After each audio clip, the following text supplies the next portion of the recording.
India is a massive country with a massive market. Everyone can operate in Indian markets. In fact, India wants everyone to operate in Indian markets. But foreign companies and multinational corporations must comply with a few regulations. And when they don't, India will have the right to kick them out. And India has exercised that right for a few companies, despite intense US pressure against doing the same. Here's how. Hi and welcome. You are watching TFI English, the national socio-political analysis arm of the TFI Media Group. I'm your host Indranil, and in this video, I'll tell you how, despite pressure from the US, the Modi government went ahead with the Mastercard ban. In July, India had barred American financial services giant Mastercard from adding new customers in the country. Mastercard is a major financial services company, but its reluctance to fall in line with Indian regulations led to the Indian government snapping the multinational company's growth in India. India is a major financial market and one of the fastest growing ones at that. In a country like India, where digital transactions have soared since November 2016, following the massive demonetisation exercise launched by Prime Minister Narendra Modi, financial services companies had hoped to make it big. Mastercard would have too, had it complied with Indian regulations. Ever since, the United States of America has launched a tirade against India. It has subtly threatened the Modi government, calling the barring of Mastercard discriminatory and trade distortive. However, the Modi government has not really paid much attention to Washington's rants, which is why the US has now taken its case to the press. Following 2 months of intense lobbying aimed at overturning the decision of the Indian government, the US has now resorted to complaining to the media. Speaking to Reuters, a senior US trade official privately criticized India's July decision to ban Mastercard Inc. from issuing new cards, calling it a draconian move that caused panic.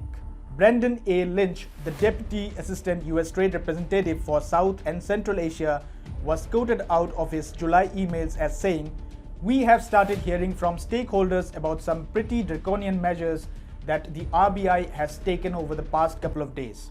Alexander Slater, the Deputy Managing Director of the US-India Business Council, which lobbies for American business interests, said last month, "The free flow of data across borders is the bedrock of a robust strategic and economic relationship between the US and India." According to estimates, Mastercard accounts for 1/3 of India's card market. Reuters reported that the ban on Mastercard triggered a flurry of emails between US officials in Washington and India as they discussed the next steps with Mastercard, including approaching the RBI. Lynch asked his colleagues in India to get in touch with their central bank contacts to see what's going on.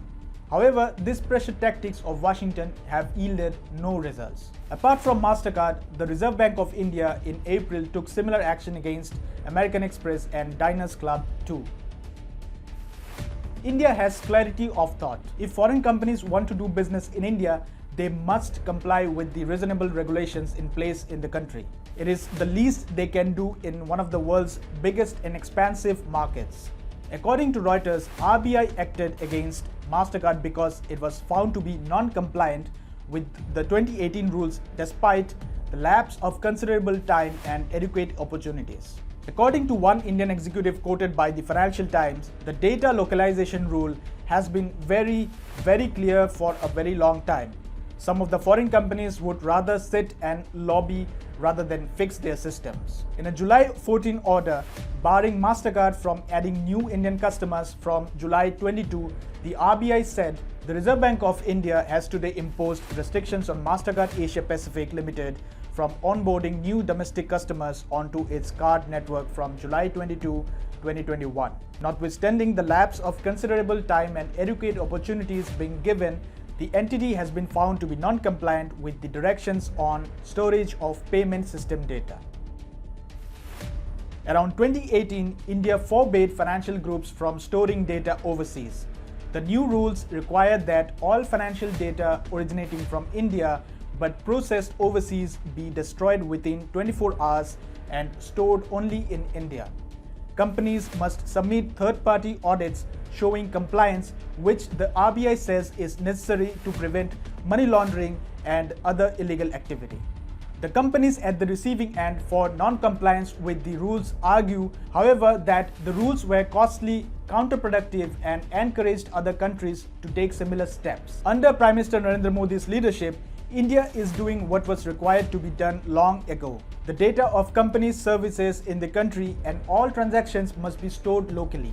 This will help the RBI track money laundering and take note of suspicious transactions with relative ease. However, American giants are more interested in ranting against India's realistic regulations instead of getting their act straight.